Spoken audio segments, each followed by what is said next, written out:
Chhattisgarhi video देखने के लिए हमारे चैनल को सब्सक्राइब करें और दबाएं इस बेल आइकन को, ताकि हमारे वीडियो के नोटिफिकेशन आपके पास पहुंचे सबसे पहले।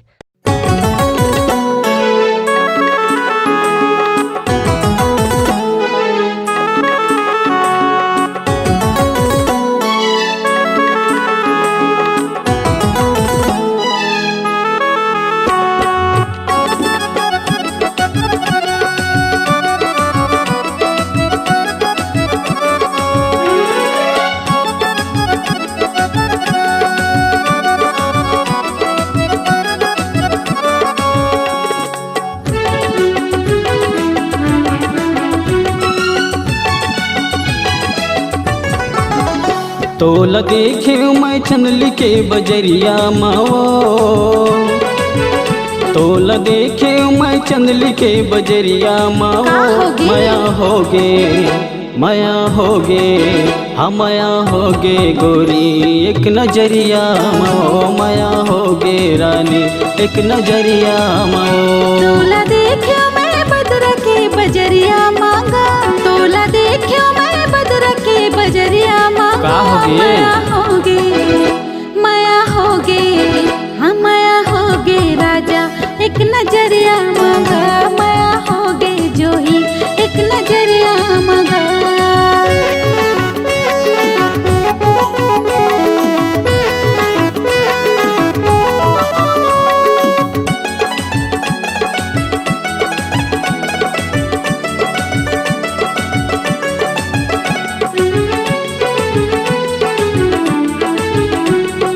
आँखी मत काजर आंजे कान माओ बाली, अबड़ सुघर लगे तो होठ के उलाली।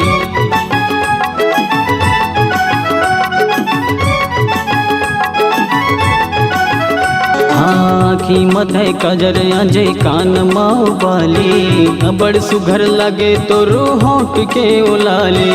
अबड़ सुघर लगे तो होठ के उलाली। औ मोर मन हाँ मतागे नैन कजरिया माओ।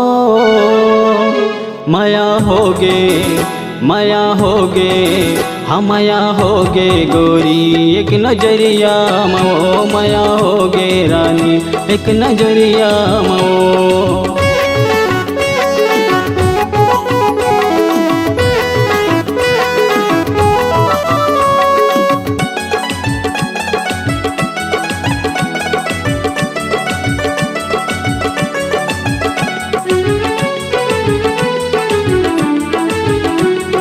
जब ले देखे तोला मैं हाँ हो गयूँगा दीवानी।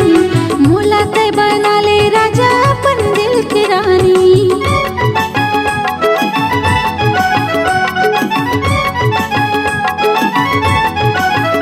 हाँ जब ले देखे तोला मैं हाँ हो गयूँगा दीवानी।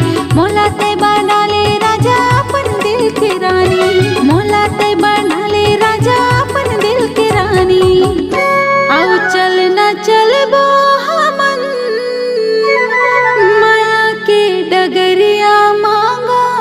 ऐसे कहा माया होगे माया होगे माया होगे राजा एक नजरिया मांगा।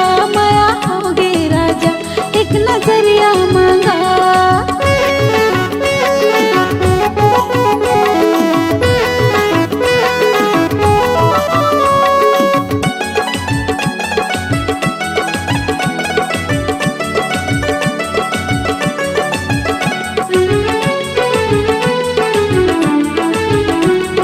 मला मोर भागे तोर चढ़ती वो जवानी।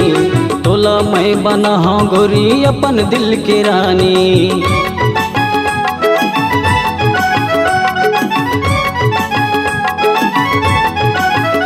हाँ मला मोर भागे तोर चढ़ती वो जवानी। तोला मैं बना हाँ गोरी अपन दिल की रानी। तोला मैं बना हाँ गोरी अपन दिल की रानी। का जादू करे साजन डहरिया माओ। का होगे माया होगे माया होगे हम माया होगे गोरी एक नजरिया मो माया रानी एक नजरिया माओ। तोला देखियो मैं बदर के बजरिया मांगा, तोला देखियो मैं बदर के बजरिया मांगा। माया होगे, माया होगे, हम माया होगे राजा एक नजरिया मांगा। माया होगे जो ही एक नजरिया मांगा। तोला देखे मैं चंदली के बजरिया माओ, तोला देखे मैं चंदली के बजरिया माओ। माया होगे, माया होगे, माया होगे गोरी एक नजरिया माओ। माया होगे राजा एक नजरिया मांगा। माया होगे जो ही एक नजरिया मांगा। माया होगे राजा एक नजरिया मांगा। अगर आप अपनी आवाज को एक नया आयाम देना चाहते हैं तो चले आइए मल्टी ट्रैक डिजिटल रिकॉर्डिंग के लिए संपर्क करें HK म्यूजिक कंपनी, कोटा डबरी, चांपा, छत्तीसगढ़। मोबाइल नंबर है 9329238487 और 8085380339।